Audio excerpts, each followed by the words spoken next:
Ya, kembali di Anyu sore pemirsa, jenazah korban bencana alam banjir dan longsor yang melanda wilayah Padang Panjang, Sumatera Barat digotong oleh polisi dan warga melewati jalan setapak di kawasan Lembah Anai.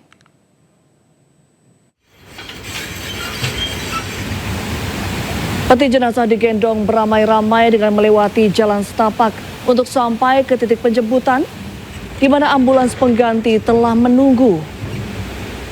Kapolres Padang Panjang AKBP Kartiana Widyarso Wardoyo Putro menjelaskan, sistem transfer antar ambulans ini dilakukan guna mempercepat mobilitas dan memberikan kemudahan kepada keluarga korban untuk disemayamkan di rumah duka.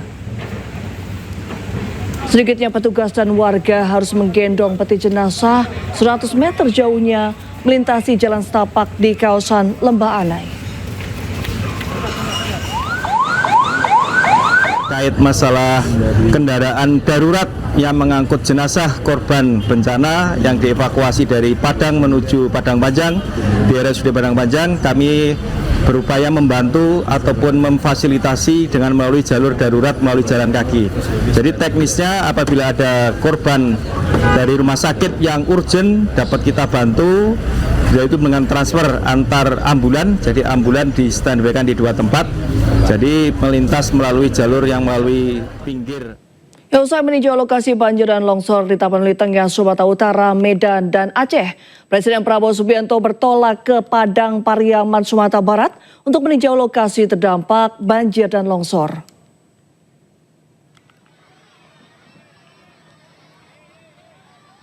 Presiden tiba di lokasi pengungsian warga di Padang Pariaman dan menyapa para pengungsi sekitar pukul 3 sore.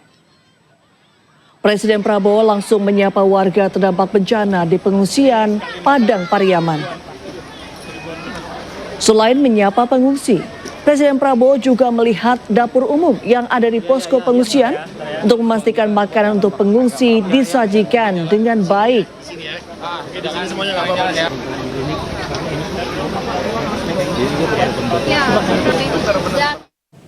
Sementara itu, ratusan pengungsi telah menerima bantuan logistik dari pemerintah. Pemerintah juga menyediakan layanan trauma healing dan pos kesehatan untuk pengungsi.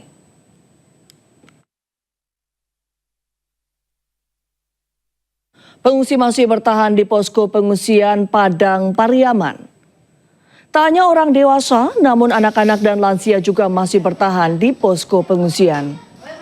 Sejumlah bantuan logistik telah didistribusikan pada para pengungsi. Posko pengungsian juga menyediakan layanan trauma healing dan posko kesehatan untuk para pengungsi yang mulai sakit. Hingga kini total 12.000 orang terdampak banjir bandang di wilayah Padang Pariaman, sementara 7 orang meninggal dunia. Di wilayah Sumatera Barat, total korban 148 jiwa meninggal dunia akibat bencana banjir bandang.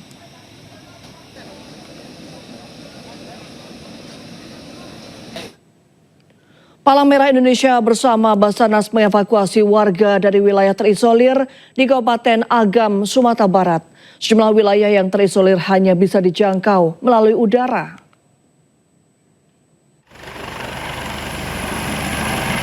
Beginilah detik-detik helikopter Basarnas mendarat usai mengevakuasi warga di Kecamatan Palembayan, Kabupaten Agam, Sumatera Barat yang terisolir.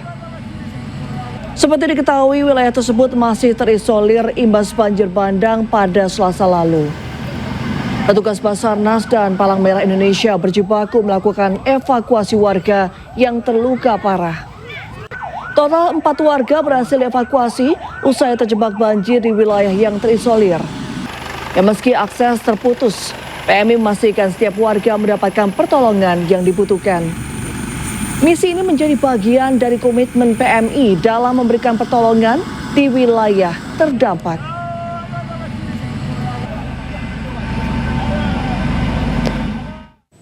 Sejumlah bantuan disalurkan melalui udara untuk menjangkau daerah terisolir di wilayah Kabupaten Tapanuli Utara. Beberapa wilayah yang masih terisolir hanya bisa dijangkau melalui udara.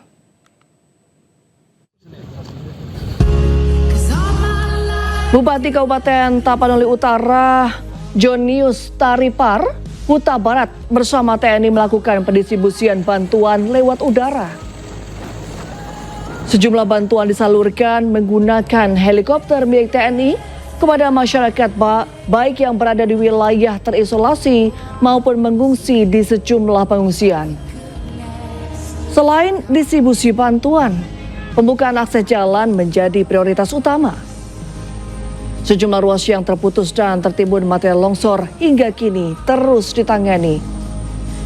Tercatat 12 desa di 2 kecamatan Tapanuli Utara masih terisolir. 2 kecamatan tersebut hingga kini belum memiliki akses jalan, listrik maupun komunikasi.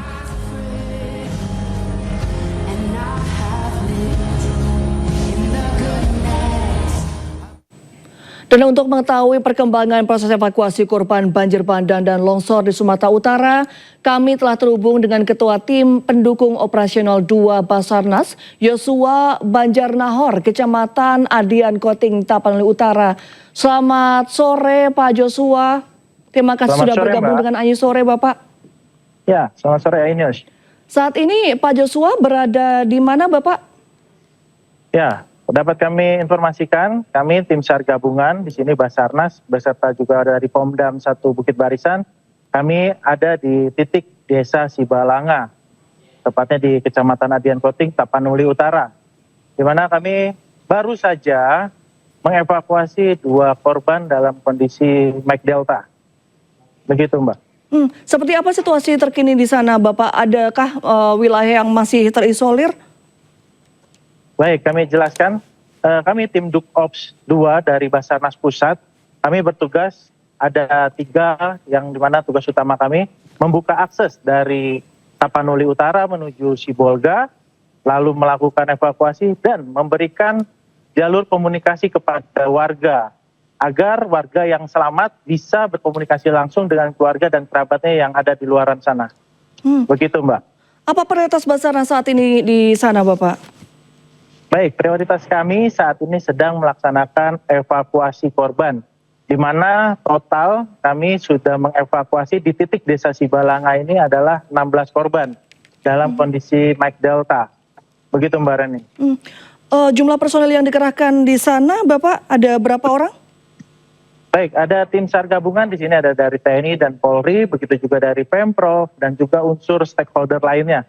Kami di sini yang fokus dalam pencarian ada sekitar 95 orang.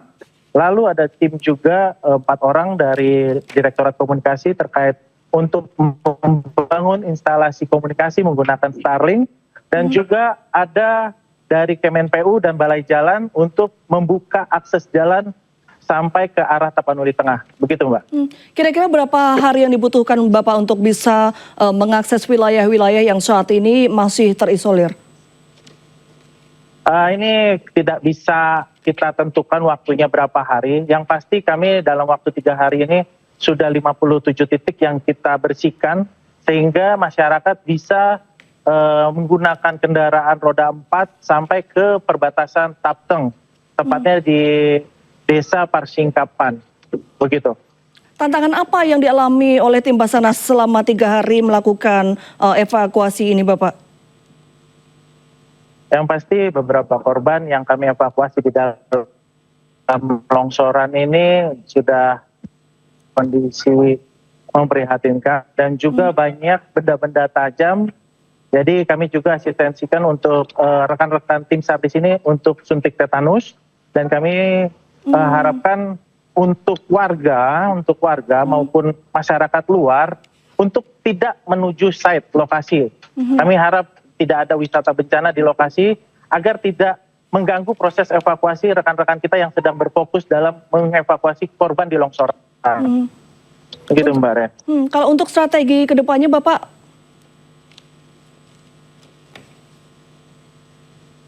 Baik, strategi ke depannya ini kami khususnya di Tapanuli Utara ada 2 site, di mana satu itu di PLTA di Pamonangan dan juga di Adian Koting. Nah, ini kita fokuskan pencarian menggunakan alat berat dan juga dibantu oleh damkar menggunakan Alkon, karena bila mana kita menggunakan Alkon itu membuat lebih mudah tanah itu terkikis sehingga korban juga tidak berisiko terputus oleh beko alat berat tersebut. Jadi kami menggunakan dari alat pemadam kebakaran, lalu tim di bawahnya menggunakan manual cangkul dan juga skop dan juga pencarian yang juga ada membantu.